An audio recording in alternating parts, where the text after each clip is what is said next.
Hello students, how are you? I hope all are fine. Student, today we are going to discuss a new topic of chapter alternating current, that is root mean square value of alternating current. Short form में इसको बोलते हैं RMS value, RMS, root mean square value of alternating current. So now what is the root mean square velocity of current and what is the mean of RMS value? And we know that हमने कब calculate किया था previous lectures में कि जब किसी alternating current का value average value हम कैलकुलेट करते हैं किसी एक कंप्लीट साइकिल में, तो we know that the average value of alternating current in a complete cycle is 0. मतलब पूरी कंप्लीट साइकिल में अल्टरनेटिंग करंट की एवरेज वैल्यू जो है वो 0 होती है. ये हमने कैलकुलेट किया.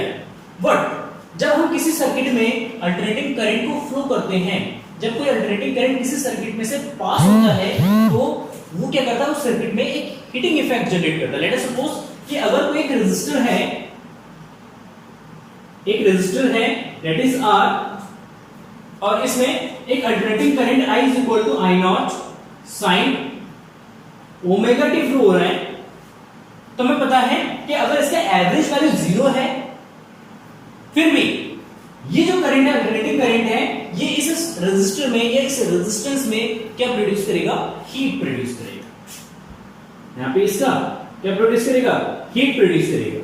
मतलब एवरेज अल्टरनेटिंग करंट है. अगर हम फॉर्मूले लिखते हैं I is equal to I square RT, आप कह सकते हैं सर यहाँ पे I तो एवरेज करंट 0 है, अगर एवरेज करंट 0 तो हीट यहाँ पे 0 होना चाहिए. बट ऐसा नहीं होता है. हमने ऑब्जर्व किया है कि अल्टरनेटिंग करंट जब किसी रेजिस्टर में से पास होता है तो हीट प्रोड्यूस करता है. तो इसका मतलब है कि हीटिंग के टर्म्स में हम अल्टरनेटिंग करंट की एवरेज वैल्यू निकाल सकते हैं. तो अल्टरनेटिंग करंट की एक एवरेज वैल्यू निकालने के लिए हम क्या यूज करते हैं, एक न्यू मेथड यूज करते हैं. तो जो मेथड है अल्टरनेटिंग करंट की एवरेज वैल्यू निकालने का, that is our root mean square value. इसमें क्या होता है कि जो अल्टरनेटिंग करंट है, इस अल्टरनेटिंग करंट का सबसे पहले स्क्वायर किया जाएगा.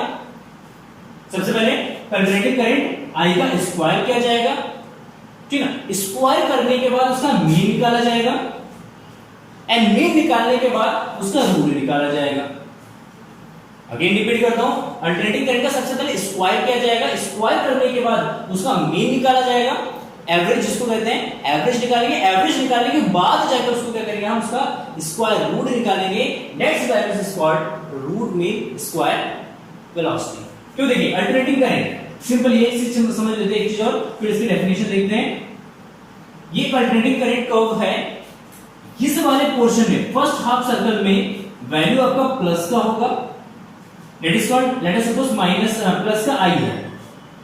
एंड सेकंड हाफ सर्कल में करंट आपका नेगेटिव है क्योंकि अपोजिट डायरेक्शन में. जब ये अपोजिट डायरेक्शन में होगा तो करंट नेगेटिव. लेकिन अगर इन दोनों टर्म्स का अगर हम क्या करते हैं, स्क्वायर करते हैं, तो दोनों टर्म्स किस में कन्वर्ट हो जाएगा, पॉजिटिव में कन्वर्ट हो जाएगा. ये भी पॉजिटिव हो जाएगा, ये भी पॉजिटिव हो जाएगा. अच्छा, जब दोनों वैल्यूज पॉजिटिव हो जाएंगे तो दोनों को हम ऐड करेंगे और फिर उसका एवरेज निकालेंगे तो वो 0 नहीं होगा. पहले अगर इन दोनों का एवरेज निकालते तो 0 आ जाता, क्योंकि ये प्लस है नेगेटिव माइनस का है, कैंसिल आउट करता 0 आ जाता है एवरेज. लेकिन अब यहाँ पे ये एवरेज 0 नहीं होगा. क्यों, क्योंकि हमने स्क्वायर करते हैं, तो स्क्वायर करने से जो नेगेटिव फैक्टर्स है वो नेगेटिव फैक्टर्स कन्वर्ट हो जाएंगे किसमें, पॉजिटिव फैक्टर में. फिर उसको हम एवरेज निकाल लेंगे, एवरेज निकालने के बाद फिर उसका स्क्वायर रूट निकाल लेंगे, तो वो क्या जाएगा, उसका अल्टरनेटिंग करंट का एक एवरेज वैल्यूज आ जाएगा. तो उस एवरेज वैल्यूज को कैलकुलेट करने के लिए हम कॉन्सेप्ट इंट्रोड्यूस करते हैं यहाँ पे हीट का. तो रूट मीन स्क्वायर वेलोसिटी को, sorry, root mean square value of alternating current को डिफाइन किया गया है as, it is defined as the value of DC current, DC means direct current, which produce the same heat effect in a given resistor as is produced by the given alternating current when passes for the same time. मतलब हमारे पास एक ही circuit है, ये circuit है. इस circuit में सबसे पहले हमने क्या फ्लो कराया, हमने लेट अस सपोज पहले हमने डीसी करंट फ्लो किया. क्या फ्लो किया, डीसी करंट. डीसी करंट जैसे फ्लो किया, इसने हीट प्रोड्यूस किया कितना, I H is equal to let us suppose 10 joule उसने हीट प्रोड्यूस किया मान लेते हैं. कितने सेकंड में? 1 सेकंड में। 1 सेकंड में कितना करंट, वो भी मान लेते हैं डीसी करंट, कुछ भी अमाउंट हो सकता है, आई अमाउंट में ले लेते हैं इसको। 1 सेकंड में कितना हीट प्रोड्यूस किया? 10 जूल। ठीक है, अब सेकंड केस में हम क्या करते हैं, इसमें अल्टरनेटिंग करंट फ्लो कराते हैं। जैसे अल्टरनेटिंग करंट फ्लो होता है 1 सेकंड के लिए, और जितना अमाउंट ऑफ करंट हम फ्लो कराएंगे, ताकि इतना अमाउंट ऑफ करंट हम इसमें फ्लो कराएंगे ताकि इसमें 10 जूल हीट प्रोड्यूस हो। तो उस केस में इसमें जितना करंट हम फ्लो करा रहे हैं 1 सेकंड में, वो जो करंट है वो डीसी करंट के इक्वल हो जाएगा। इट मींस अगर डीसी करंट हीट प्रोड्यूस कर रहा है हीट प्रोड्यूस कर रहा है अगर I स्क्वायर RT, अगर इसमें हम क्या करते हैं, अल्टरनेटिंग करंट फ्लो कराते हैं, और इससे इसका करंट का अमाउंट होता है VIRMS, क्या होता है IRMS into RT। तो इस कंडीशन में जो IRMS है, IRMS वो किसके इक्वल हो, IDC के इक्वल हो जाएगा, मतलब वो डायरेक्ट करंट के वैल्यूज के इक्वल हो जाएगा, उसके मैग्नीट्यूड के इक्वल हो जाएगा। तो उस डीसी करंट के अमाउंट को, इस डीसी करंट के वैल्यूज को जो अल्टरनेटिंग करंट के इक्वल है, that's alternating current is called root mean square value. तो उस वैल्यूज को हम कहेंगे रूट मीन स्क्वायर वैल्यू कहेंगे। So now root mean square velocity, sorry root mean square values of alternating current किस तरीके से कैलकुलेट करेंगे, लेट्स सी कितना होगा, एंड उसमें रिलेशन है पीक करंट में एंड आरएमएस वैल्यूज में क्या रिलेशन है वो भी लिख लेते हैं। ठीक है, सुनो let's see, let us suppose एक अल्टरनेटिंग करंट एक सर्किट में फ्लो है। Let us suppose we have a circuit और वी हैव अ रेजिस्टेंस, ये R रेजिस्टेंस है, इसमें I is equal to I not sine omega t current flow है for time t time के लिए फ्लो है। लेट अस सपोज या t ले लेते हैं हम एक 1 साइकिल, मतलब से टाइम पीरियड ले लेते हैं t, मतलब कैपिटल T टाइम के लिए इसमें I is equal to I not sine omega t current जो है फ्लो है, कितना हीट प्रोड्यूस करेगा। तो लेट अस सपोज, सुनो let us suppose alternating current I is equal to I not sine omega t is flowing या passing through the resistor या resistance R for dt second, for dt मतलब dt second के लिए पास करते हैं, then heat produced, then heat कितना heat produce होगा, that is dH, क्योंकि बहुत ही स्मॉल टाइम के लिए हम करंट फ्लो करा रहे हैं, तो बहुत स्मॉल हीट प्रोड्यूस होगा, that is H, dH is equal to I square R of dt, I square R of dt। I का वैल्यू रख देंगे यहां पे, तो यह I not square sine square omega t into R of dt, that is equal to dH। इतना heat produce होगा एक स्मॉल टाइम t में। अच्छा, इसको हम कितने टाइम तक फ्लो करा रहे हैं, कैपिटल T तक। सो नाउ टोटल हीट या नेट हीट प्रोड्यूस्ड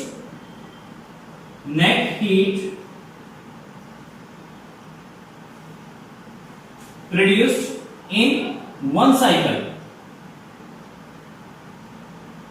कितना 1 साइकिल में कितना हीट प्रोड्यूस कर रहा है, 1 साइकिल में टाइम पीरियड t में, that is H is equal to integration of dH 0 to t, initially 0 time से t टाइम तक जो भी हीट होगा उसको हम क्या कर देंगे, इंटीग्रेट कर देंगे।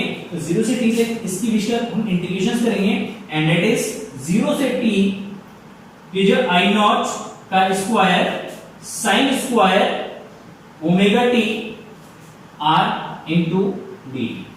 तो इतना हीट प्रोड्यूस होगा 1 साइकिल में, मतलब t टाइम में अगर करंट फ्लो करा रहे हैं, that is time period t। अच्छा, इतना टाइम पीरियड तक ही हम डीसी करंट फ्लो कराएंगे, तो उसका अमाउंट क्या होगा, दैट इज कॉल्ड किसके इक्वल हो जाएगा, वो रूट मीन स्क्वायर वैल्यूज के इक्वल हो जाएगा, या इसको हम इफेक्टिव वैल्यू भी करते हैं। Root mean square velocity is also called as effective value of alternating current, और we can say the actual values of virtual values of the alternating current, that is called virtual values of alternating current. तो RMS values को हम virtual values भी बोलते हैं and effective values भी बोलते हैं। So now heat H is equal to ये होगा आपका I square R M S, I square R M S R T, ठीक है। मतलब डीसी करंट के इक्वल होगा, डीसी करंट किसके इक्वल होगा, IRMS के इक्वल होगा, एंड IRMS का square into RT, and that is equal to 0 से t I नॉट का square sin square omega t r into dt, and we know that r is a constant, तो r से r आपका cancel हो जाएगा, यहां से आ जाएगा I RMS का square is equal to 0 to t, देखिए ये वाला t इधर बच देंगे तो 1/t आ जाएगा, 1/t, एंड ये जो आपका I नॉट का square sin square omega t of dt, sin square omega t of dt, is it clear? तो अब सिंपली यहां पे आप देखेंगे तो यहां से IRMS जो हो जाएगा, IRMS is equal to what? That is equal to square root of 1/t and 0 to t I naught का square sin square omega t of dt।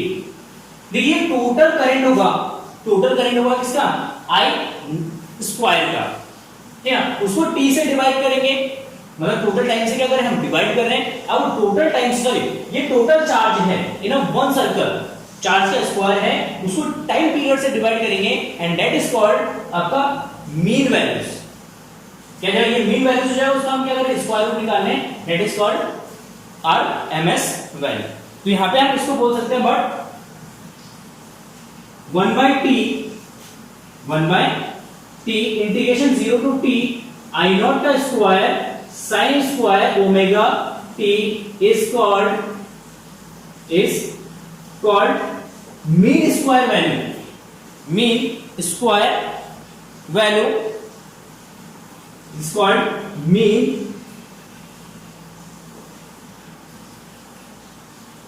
square value of instantaneous alternating current. Instantaneous alternating current in one circle, one cycle.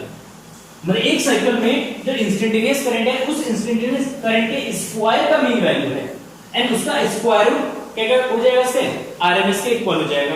तो यहां से RMS का value calculate करते हैं, तो उसका average value calculate कर लेते हैं सबसे पहले, तो फिर आपका आरएमएस वैल्यू इजीली कैलकुलेट हो जाएगा।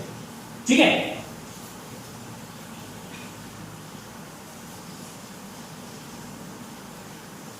तो देखिए सबसे पहले इस ये जो वैल्यू है इसको हम लिख सकते हैं आई स्क्वायर का एवरेज, मतलब इंस्टेंटेनियस करंट के स्क्वायर का average is equal to 1/t integration 0 to t I naught का square sin square omega t into dt, and I naught is a constant because it is a fixed value, तो इसको इंटीग्रेशन से बाहर ले लेंगे, so I naught square by t integration 0 to t, ठीक है, sin square omega t, sin square omega t को कन्वर्ट करना होगा आपको cos में, तो sin square omega t is equal to देखिए cos 2 थीटा का आपने फॉर्मूला पढ़ा है, 2 theta is equal to the 1 minus 2 sin square theta, this is the formula of trigonometry. ठीक, यहां से 2 cos sin स्क्वायर थीटा का वैल्यू निकालेंगे, तो 2 sin स्क्वायर थीटा ये इधर आ जाएगा, इसको इधर भेज देंगे, तो 1 माइनस cos 2 थीटा, एंड यहां से जब आपका sin square theta is equal to what, 1 minus cos 2 theta by 2, 1 minus cos 2 theta by 2, so now 1 minus cos 2 omega t, theta यहां पे क्या है ओमेगा, तो 1 minus cos 2 omega t divided by 2 of dt, अब इसका integration करेंगे simply, cos का integration आपका sin होता है प्लस में, so now we get ये 2 को बाहर ले लेंगे तो i नॉट का square by 2t and integration 0 to t, sorry integration कर देते हैं यहां पे 1 का t के रेस्पेक्ट में इंटीग्रेशन हो जाएगा t, and cos 2 omega t का इंटीग्रेशन हो जाएगा आपका देखिए माइनस का sin 2 omega t divided by 2 omega t by 0। देखिए सिंपली आपको फॉर्मूला याद रखना है, cos अगर mx है, mx ऑफ dx अगर इसका इंटीग्रेशन करना है तो ये होगा sin mx divided by m। यहाँ पे x के साथ जो कांस्टेंट है उसको हम क्या करेंगे, डिवाइड कर देंगे, तो sin mx by m, sin mx by m हो जाएगा ये। ठीक है, तो सिमिलरली यहाँ पे 2 के साथ 2 ओमेगा, t के साथ 2 ओमेगा है तो उसको क्या ले लेंगे, इंटीग्रेशन में नीचे ले लेंगे। ठीक है, चलिए so now substitute the values of upper limit and lower limit, then we get I0 square upon 2t and इसकी जगह t minus 0 रखेंगे, क्या रखेंगे, 0 minus t minus का 1 upon 2 ओमेगा, यहाँ पे जो sin 2 omega capital T minus का sin 0, क्योंकि t 0 रखेंगे ये आपका 0 हो जाएगा। so now I0 का square upon 2t and t minus and we know that omega T, देखिए सिंपली ओमेगा टी का जो वैल्यू है वो आपका 2 पाई होता है, तो यहाँ पे ओमेगा टी की जगह क्या सब्स्टिट्यूट करेंगे, 2 पाई दैट इज इक्वल टू 4 पाई, तो यह 1 बाय 2 ओमेगा, तो यह sin 4 पाई माइनस का sin 0, देखिए sin 4 पाई का वैल्यू 0, sin 0 का वैल्यू भी 0, तो 0 माइनस 0, 0 किससे मल्टीप्लाई करेंगे, देखिए पूरा टर्म्स आपका 0 हो जाएगा। And then we get that I0 का square upon 2t into t and t से t कैंसिल हो जाएगा and that is equal to I0 का square by 2। then IRMS values is equal to what, IRMS values is equal to what, that is root of I average, I square का average है ना, I square average is equal to root of I0 का square by 2 and that is equal to I0 by root of t, that is।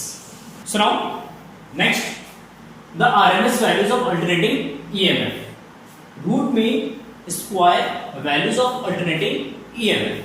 तो alternating EMF का RMS values को किस तरीके से डिफाइन किया, जिस तरीके से हमने अल्टरनेटिंग करंट को डिफाइन किया, RMS values of alternating current को डिफाइन किया, सेम उसी वे में हमने वोल्टेज को भी डिफाइन किया, that is it is defined as that values of steady voltage that produce the same amount of heat in a given resistance as is produced by a given alternating EMF when applied to the same resistance for the same time। मतलब यहाँ पे आपका alternating EMF जो है वो आपका steady voltage के equal होगा अगर सेम अमाउंट में हीट प्रोड्यूस करता है ये किसी रेजिस्टेंस में सेम टाइम में, तो उस केस में स्टेडी वोल्टेज किसके इक्वल हो जाएगा, अल्टरनेटिंग ईएमएफ के इक्वल हो जाएगा। And that values of EMF is called RMS values of alternating EMF. तो उस केस में उस अमाउंट ऑफ अल्टरनेटिंग ईएमएफ को हम क्या कहेंगे, आरएमएस ईएमएफ। सिमिलरली जैसे जिस तरीके से हमने करंट का आरएमएस वैल्यूज कैलकुलेट किया, सेम उसी वे में हम ईएमएफ का आरएमएस वैल्यूज कैलकुलेट कर सकते हैं। वी नो दैट ईएमएफ जो आपका इंस्टेंटेनियस ईएमएफ होता है उसका इक्वेशन होता है E is equal to E naught sin omega t, that is instantaneous EMF of alternating या instantaneous alternating EMF बोल सकते हैं इसको, ठीक है। अच्छा EMF का RMS जो वैल्यू है ERMS, और वी कैन से इसको हम VRMS भी बोलते हैं, VRMS से भी रिप्रेजेंट करते हैं, and VRMS is equal to V not by root 2 होता है। जैसे जिस तरीके से हमने alternating current and alternating current का peak values and RMS values का रिलेशन निकाला, सेम इसमें भी रिलेशन निकालेंगे, तो सेम रिलेशन आएगा आपका V not by root 2। Let us suppose if the peak values of alternating current, sorry alternating EMF, if peak value of EMF V not जो है आपका 220 वोल्ट है, कितना है 220 वोल्ट, जो आपके घर में सप्लाई आता है 220 वोल्ट। तो अगर इसको इसमें अगर हम इसको कैलकुलेट करेंगे, सॉरी आपके घर में जो सप्लाई आता है that is called RMS values of EMF, that is RMS value of EMF. जो आपके घर में सप्लाई आता है 220 वोल्ट का, वो जो है आपका आरएमएस वैल्यूज होता है, VRMS होता है। तो VRMS जो है आपका 220 वोल्ट होता है। तो उस केस में आपका जो पीक वोल्टेज होगा, peak voltage V not that is equal to root 2 of VRMS। ये चीज यहाँ पे इंपॉर्टेंट है, ये न्यूमेरिकल्स में आपका काम आता है। जब भी आपको वोल्टेज गिवन होगा 220 volt, that is called RMS values of alternating EMF. ये अल्टरनेटिंग ईएमएफ का आरएमएस वैल्यूज है। तो यहां से कैलकुलेट कर सकते हैं root of 2 that is equal to 1.414 into 220, इसको कैलकुलेट करेंगे 311 वोल्ट। मतलब जो आपके घर में जो सप्लाई आता है उसका पीक जो वोल्टेज है वो आपका 311 वोल्ट होता है। मतलब वो 311 वोल्टेज का झटका आपको दे सकता है अगर आपने गलती से भी उसको टच कर दिया। ठीक है, क्लियर है? तो ये हो गया हमारा concept RMS values of alternating EMF. सुनो, आई होप आपको ये वीडियो पसंद आया होगा। अगर आपको वीडियो पसंद है प्लीज वीडियो को लाइक कर देना एंड फिर मिलते हैं कुछ ऐसे ही एक इंटरेस्टिंग लेक्चर के साथ। चलिए, तब तक आप इसको स्टडी कीजिए। कोई डाउट है कमेंट सेक्शन में तुरंत पूछ सकते हैं। डाउट सेशन में भी आप पार्टिसिपेट कर सकते हैं। Thank you for watching this video and have a nice day. Bye bye.